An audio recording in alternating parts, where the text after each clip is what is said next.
is we are doing a live pop-up from Ball Ground, Georgia at Ball Ground Tavern or BG Tavern. We are out on the deck in the trees.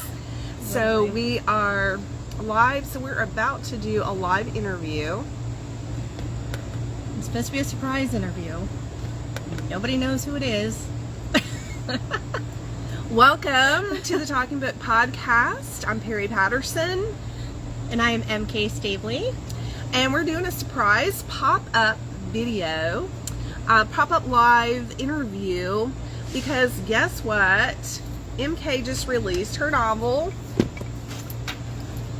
Lying Lanier, in August, on August 5th. And this book is set in and around Lake Lanier, and it is a crime mystery, paranormal mystery with a little bit of a twist to it. So if you are a fan of Lake Lanier mysteries or anything set in and around Georgia, you'll want to grab a copy of Lying Lanier by M.K.Stabley. It released on August 5th.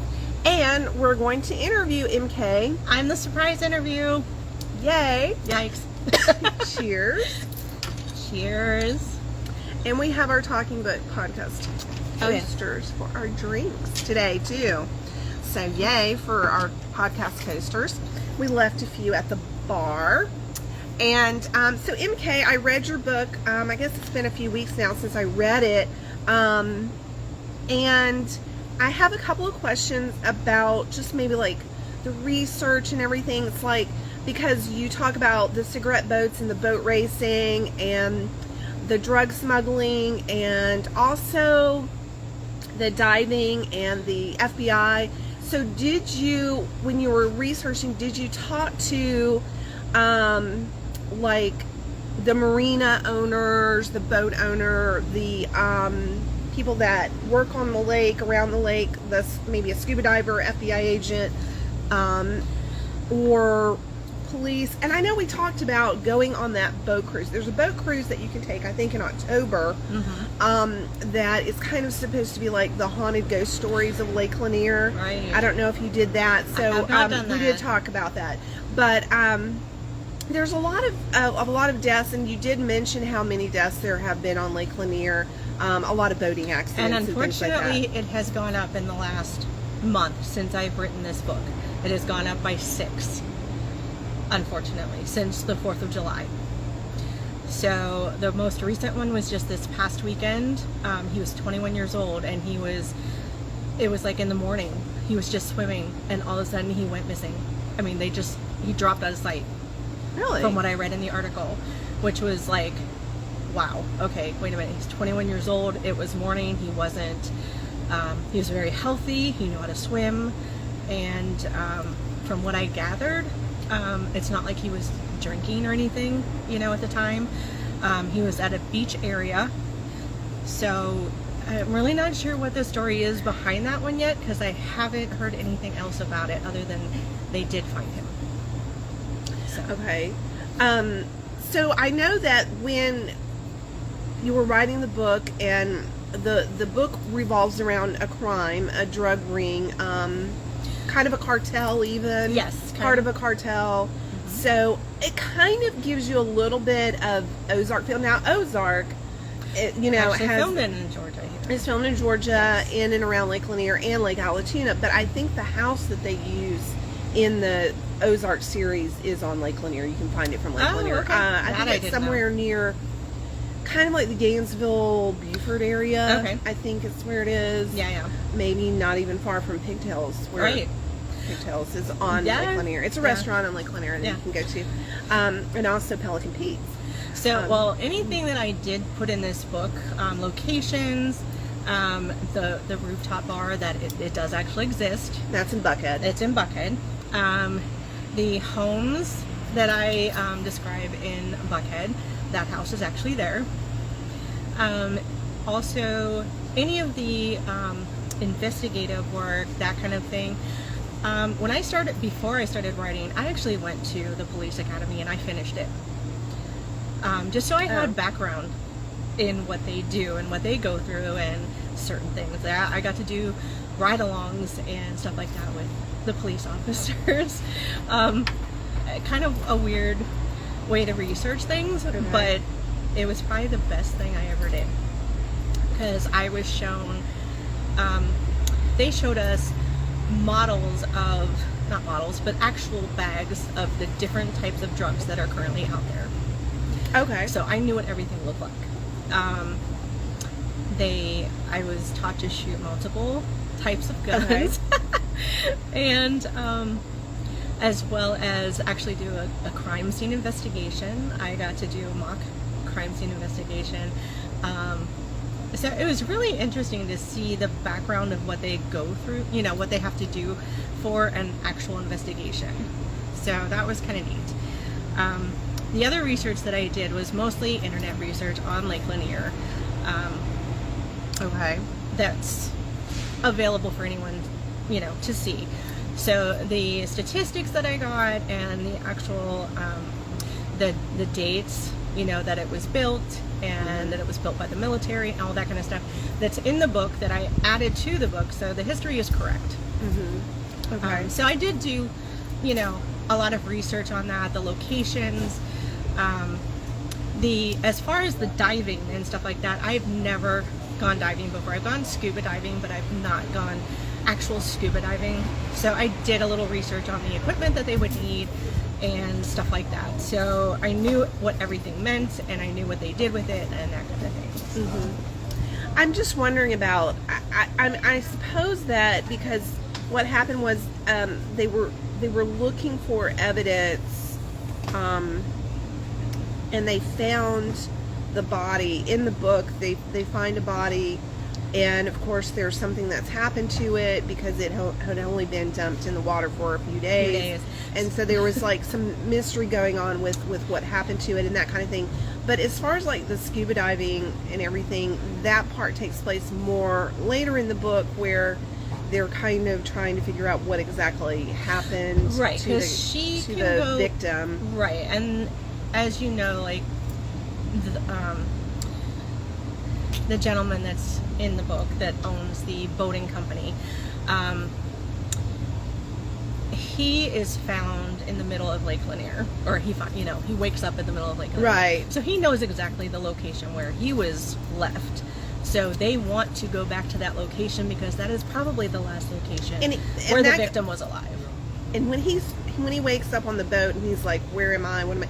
Is he on? He's on his boat when he wakes up. He is on his boat because they do, like I said, they take them from the bar and they take him to the house because they know he has a boat and everything. And that's pretty much what they want to do, is they want to place blame on this other person, so it's not on them. Right. Okay. So, but you know, like as in what happens to the victim. You and know, how she dies. Oh, yeah. I did research on that. Okay. And how long it takes. That reminded me, and by the way, we are talking about Lake Lanier, Lying Lanier.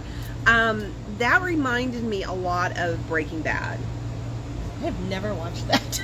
Oh, you should totally watch Breaking Bad. I've never seen one episode of that. I can't believe you've never watched Breaking Bad. I've never seen one episode. That whole scene with the body and what you described as what happened to it, and I don't want to give too much away, because you know this is a mystery book that we're talking about, and my co-host, you know, writes mysteries. I write romance. She writes mysteries. Yeah. But it gave me a whole Breaking Bad vibe, and I was like, she has got to have watched Breaking Bad in order to put this in her book. Never seen but it. I'm also Swear to God. But I'm also a big Ozark fan. So I've never seen that either. You know, involvement with the drugs and the cartel and everything that's involved. This book gave me another Ozark vibe, and I'm a fan of Ozark too. So. And I've never seen it. You have to watch these shows. I've never seen these You have to things. watch. This is your homework. Right. This is my homework for the next one. You must watch Breaking Bad. My next one isn't book 4 yet. I got to finish another book that's going to be completely out of my comfort zone, and it's just has no mystery whatsoever. It's a love story. It is a love story. All the fates. All the fates. Of all the fates. Has to do with soulmates and the whole red string of fate and that kind of thing. So this is it. The whole soulmate thing interests me, and it always has been. Right. Sure. Because supposedly there is that one person out there for everyone. Now, whether or not you're with that one person right now is a whole other question. You don't know until you have to start questioning things, I think. So it's just kind of something different that I wanted to try. Yeah. You know. And for those of you who are joining us live, this is our pop-up live with our co-host, my co-host, M.K.Stabley. We are sitting side by side today. Normally, we are at our own homes when we go live, when we interview other authors, and there's like 3 of us on the screen. But we're actually sitting side by side today, so our phone is sideways. Yep. We're sideways. Everything is sideways right now. Everything is sideways. But the other thing I wanted to mention is, because this is book 3 in the Eva St. Clair series, Lying Lanier is book 3.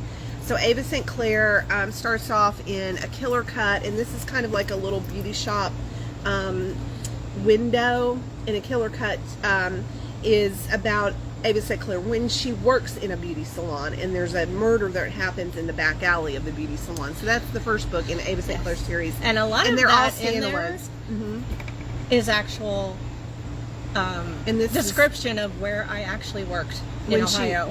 When she was for a salon and spa. So that was inspired. Eva St. Clair book 1, A Killer Cut, and then book 2, Die at the Races. I will say book 2, Die at the Races, which takes place during the Kentucky Derby, is my favorite too of the Eva St. Clair. And then Lying Lanier is book 3. And of course, all the books are standalones, and they're all mysteries, and they're paranormal mysteries, but we won't tell you how they're paranormal, because you want to find that out. You want to find out how Eva St. Clair is solving the mystery, and how she's being able to. Right. She's got some new talents. She does in this new book. So. And then there'll be a 4th, and it'll be set in Savannah, Georgia. Yes, that one will be called Slaying Savannah, and that probably won't be out till probably next summer or so, because I got to get this other book out probably by the end of this year or the beginning of 2023. Right. So and that's Of All the Fates, the romance. Yeah, the one that's kind of, Yeah. So anyway, Slaying Savannah, and there's so much to see and do in Savannah, Georgia. Yes. And Savannah is known to be haunted too, as is Lake Lanier. So, do you have like any kind of idea about Slaying Savannah that you want to? I mean, is Jake Long going to be coming back? Because Jake Long is the FBI agent that keeps pulling Eva St. Clair into these stories because he wants to use her abilities. Yes. Paranormal ability. He needs her help. He needs her help to solve these mysteries. So is Jake Long going to be in Slaying Savannah too? He is. And is Jake Long ever going to find somebody? Because I keep getting vibes from him, especially in Lying Lanier, that he's just got a thing for Eva. I know Ava's married, but I don't think that's one thing I'm trying to keep there. I think it's more along the lines that he respects her and he thinks of her more as like family. But there just seemed to be a little bit more to it. I think he gets kind of wistful when he sees Ava and Chris together. And he kind of wants that for himself. And I don't know if you ever talked about how old Jake Long is in the book. He's in his 40s, just like Ava and Chris. Oh, okay. Because he was Ava's husband's college roommate at Penn State. So Jake is in his 40s, just like Ava and Chris are. So that's kind of why they have such a good vibe. Are you gonna bring in? You know what? Or have you thought about that? Oh yeah. You have thought about it. Okay. Oh yeah. And I already have they picked out what's going to happen. Okay. And it's gonna be a surprise, and you know, it probably won't be in this next book, but probably the following one. Probably book 5. So yes, I know everyone wants to see Jake with somebody because everyone just loves Jake for some reason. Maybe it's the description I give of him, or even the ads that I have a set look for Jake, and if anybody has seen my marketing or anything like that, they know kind of what I want him to look like. Okay, we'll describe him. Go ahead. So, tall, dark, and handsome, basically. He has that sort of tough guy exterior, but on the inside he's very sweet, very protective, very he's just that he's that guy. He's like a cool, tough guy. He is a cool, tough guy. With like a very, very soft heart. Yes, and especially when it romantic. comes to Eva, you know. It's book 2, I think, kind of set it off. with what they had to do.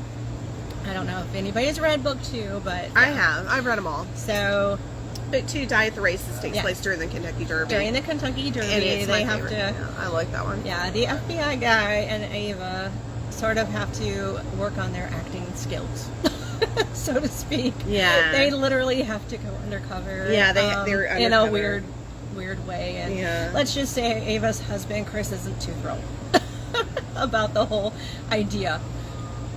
But I think that's where you're going to get to see him. Well, tell us. Okay, that's good that you've got something in mind for him in book 4. No, it's in book 5. Oh, it's in book 5. Yes. Oh, I'm sorry. So book 5 is probably when I'm going to introduce another character that's close to Eva. Oh, okay. So if you've read book 1, you might have an idea who it might be. Oh. Yeah, I don't want to say. Is it the mom? Nope. No, the mom's dead. The mom is dead. Remember? Okay. But he's still alive. The grandmother? No, the grandmother. Not. Okay, the grandmother. So it's very. It's just a very snippet in the first book. You might forget, but in book 5, okay, it'll Where come back. will book 5 be set? Book 4 is going to be set in Savannah, slaying Savannah. And there's so many things to research in Savannah. Book 5 is going to be actually in Connecticut, where Ava's from.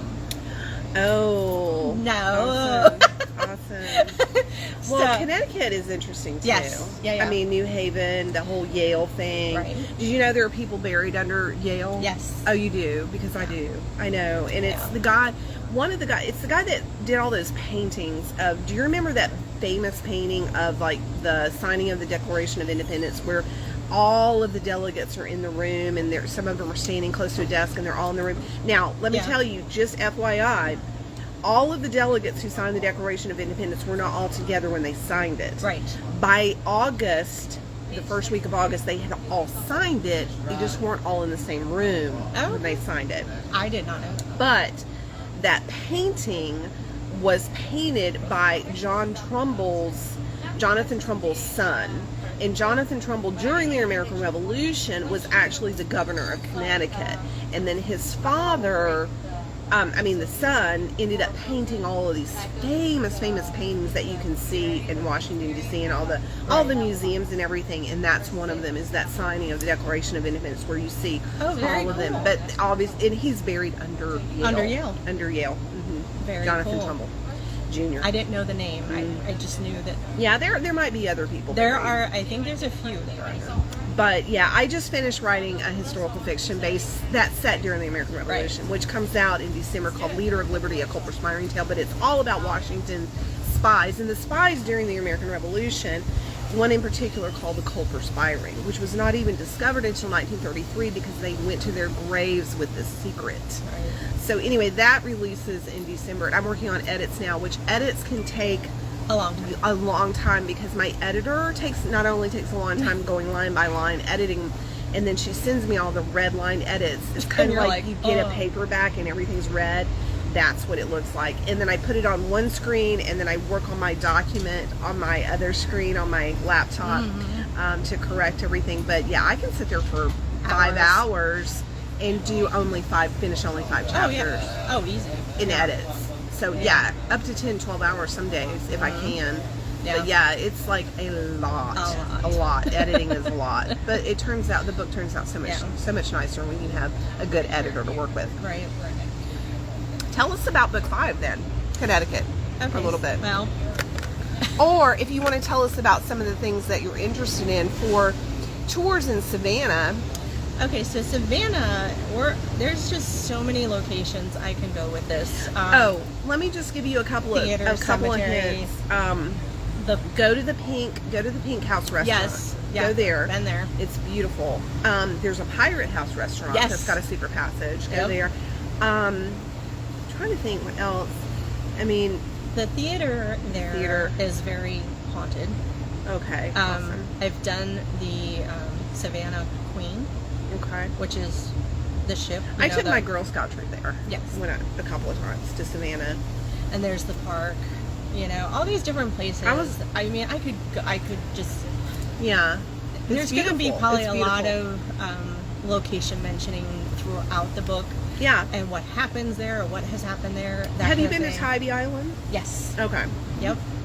So it's just, this one's going to be, it's kind of hard for me to figure out exactly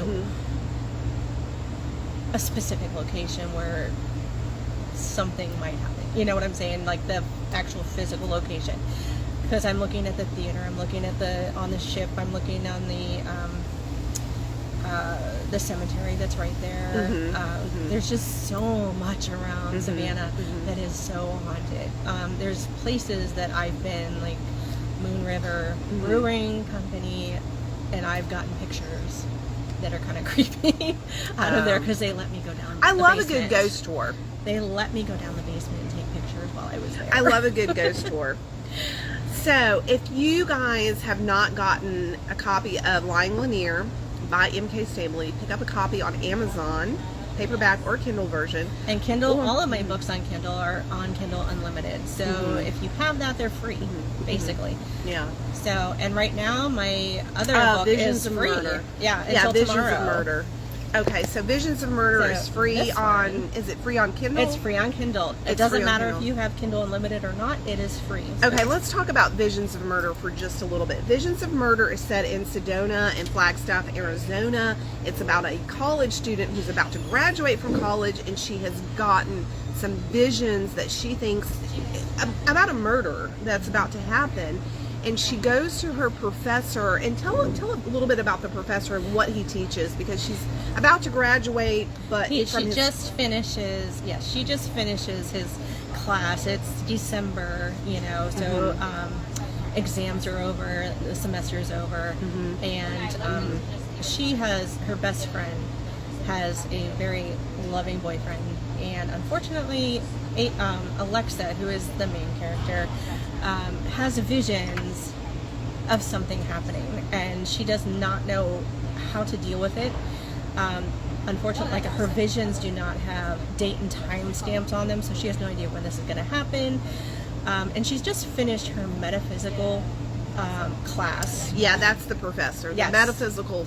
Professor Maxwell Black is her, and he actually is not much younger, you know, not much older than the kids in his class. Right. So she graduates from his class and then tells him about the visions, and then he teaches her some tricks. A couple extra things, because he feels, and it's free on Kindle right now. Yes, until tomorrow. Tomorrow. So yeah, he feels that she's got a few more talents than she knows about, and he wants to bring those talents out so she can possibly do something with them, to focus more on possibly helping her. Right. So, and in the meantime, throughout this whole thing, they get closer. It's kind of almost a romance. It is. It is. It's a little steamy. It's not that steamy. It's just a little. Not compared to what I've written in my book. It's just a little steamy. Just a little steamy in some parts. Compared to mine. Yeah. Well, my mom. I'm sorry, but my mother, Mandy. Really, that shower scene? Holy crap! You know, this is something I have to deal with my mother reading my stuff. So. It's interesting. My mother passed away before my first book was released with dementia, and she had a dementia-related situation. But it's been about 5 or 6 years now, and my father hasn't read my books because of just that, but because of Leader of Liberty, which is historical fiction, it's about to come out. All over that. I'm trying my best to get this book finished, because my father's 94, and I want him to be able to actually enjoy reading it, before something happens, and he can't. So I'm working my tail off to try to get that Leader of Liberty book finished for him, because it is a book that he can read, whereas my other ones cannot. See what this is. Oh yeah, we're sideways. I know. Didn't all want about that mothers. Oh yeah, all the mothers. Yeah, that's true. Very true. Mothers do things. My mother-in-law. I use my mother-in-law for a lot of my beta reader stuff, and she's a really good beta reader. She'll give me her honest opinion. But I did tell her once, I said, now this book is spicy. Do you want to read it? And I gave her the option. She said, oh yeah, sure. Yeah. So the next book I wrote when she was a beta reader, I didn't tell her that. And buddy, did I get a text from her. Holy cow. I did. But anyway, and then I've had people in my book club read them and they're like, oh, they're not that spicy. I didn't write 50 Shades of Grey. Yeah, right, no. But I wrote a few scenes that are just a little bit, but you know, they're good. Yeah, anyway, this book does contain. But we do want to talk about a few books that we read over the summer, and I just finished reading The 7 Wives of Evelyn Hugo by Taylor Jenkins Reid.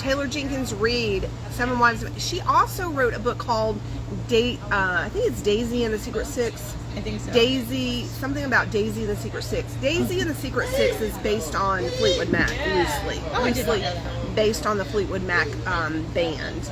Nice. And I think it's going to be like a Amazon series. I think they're making it into an Amazon series. But I haven't read Daisy and the Secret Six yet, but I've read The 7 Wives. And I did like it. It was very different from what I thought it was going to be about, and it was very good. Very good. I definitely recommend this. The other books that I read over the summer, I read The Last Green Valley by Mark Sullivan, which is historical fiction, and it really talks about a family from Ukraine, and this is a true story, based on a true story, family from Ukraine that during the World War II, they had to leave their country and they had to go west to Germany because the Germans were supposedly going to save them from the Russians during World War II. So it was kind of like a caravan of trying to leave. And it talks about their hardships and everything. The Last Green Valley, Mark Sullivan, very good. If you like historical fiction based on true story. Mark Sullivan also wrote a book called Beneath the Scarlet Sky, which is beautiful. It's a wonderful book, also set during World War II. Is that the one that did the movie? I don't know. I don't know about that. No, that was another one you were talking about last time. But I read Last Green Valley, 7 Wives of Evelyn Hugo. I read Emily Giffen's latest, Meant to Be, which is loosely based on, I believe it's loosely based on JFK Jr. and his wife, Carolyn Bessette. Meant to Be. I read that by Emily Giffen this summer. I read Becoming Mrs. Lewis by Patty Callahan Henry. Highly recommend that to everyone. So good. So good. And I also wrote Surviving Savannah, which is based on a true story about a ship a steam engine ship that had a very bad accident, and not everyone died, but about 40 survivors on that ship. But that ship was leaving Savannah and it was headed to, I believe it was Florida. Okay. And it was in the 1800s, and they had a mishap in the engine room. Oh, wow. And it started sinking. And so that's based on a true story. It's called Surviving Savannah by Patty Callahan Henry. I read that one also. And now I'm reading George Weinstein's book, Hardscrabble Road, which takes place in South Georgia. And it is loosely based on some true stories of his wife's father and some tales about growing up in the 1930s as kind of like a sharecropper type family during the Depression. And that's really good. George Weinstein is the head of the Atlanta Writers Club, and he's a very interesting person, and he's written about 6 novels, and Hardscrabble Road is one of them, and I'm reading it, and I'm really enjoying it too. And he was part of our Books and Bites event that we had a couple weeks ago. So yes, it was really nice Books and to meet Bites him. was fun. Of course, Karen White was our guest speaker, and we had a lot of Atlanta authors there for Books and Bites. Yes, it was a lot of fun. It was a lot of fun. So yeah. Go to our Facebook page and look at our video from Books and Bites. You'll get a little snippet of the event. And then the other book that I'm reading is While Justice Sleeps, and that's by Stacey Abrams. And Stacey Abrams has written books that are similar to kind of like John Grisham almost. So While Justice Sleeps is not a political book at all, but it is about a lawyer and a justice, a Supreme Court justice. And so I've got to read that for book club. Coming up, book club. Cool. And I'll read just a couple of books that are at our book club. If you are in the North Atlanta area and want to come to book club, it'll be the 9th at Polo Country Club at 6300 Polo Club Drive at 11 a.m. and anybody can come. Order lunch, use a credit card. We really hash out some books, and that is, we are reading, okay, we read The Last Green Valley, While Justice Sleeps, a memoir called Group, and that's by Christy Tate. Murder at Tate's Pond, the story of Hazel Drew, which inspired Twin Peaks. That'll be for November. Long Petal of the Sea, that'll be December. The Midnight Library by Matt Haig, that will be January.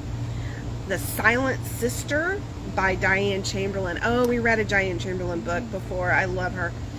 Heiresses, I believe that's Heiresses by Laura Thompson, March. The Oysterville Sewing Circle by Susan Wiggs in April. And Orlando Classic by Virginia Wood, and that's May. Most of them are the first Friday in May, but because of the holiday weekend, since it's almost Labor Day weekend, we're skipping Labor Day weekend, and we are going to be on the 9th. So September 9th will be our next one, and we'll talk about While Justice Sleeps. Yeah, if you're in the Atlanta area, please join us. Book club. Thank you so much to my co-host, M.K.Stabley, and her books in her Eva St. Clair series.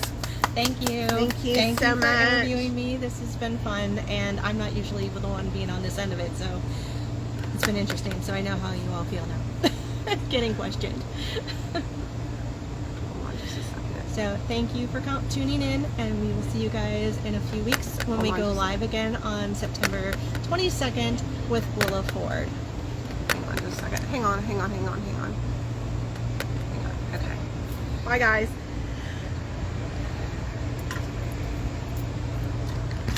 Okay, let's do our last